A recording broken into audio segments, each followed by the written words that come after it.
الذين يتربصون بكم فإن كان لكم فتح من الله قالوا ألم نكن معكم وإن كان للكافرين نصيب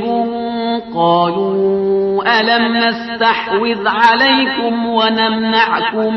من المؤمنين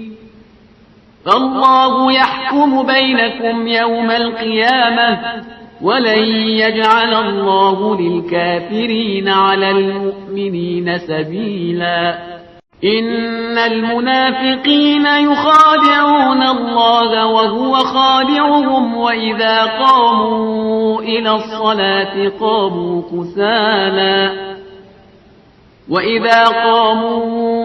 الصلاة قاموا كسالى يراءون الناس ولا يذكرون الله إلا قليلا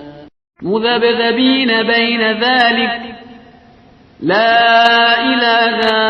هؤلاء ولا إله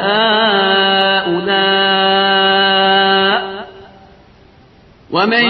يضلل الله فلن تجد له سبيلا يا أيها الذين آمنوا لا تتخذوا الكافرين أولياء من دون المؤمنين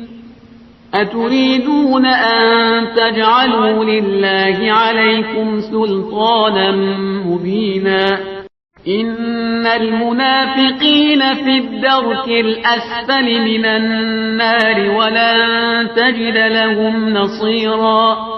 إلا الذين تابوا وأصلحوا واعتصموا بالله وأخلصوا دينهم لله فأولئك مع المؤمنين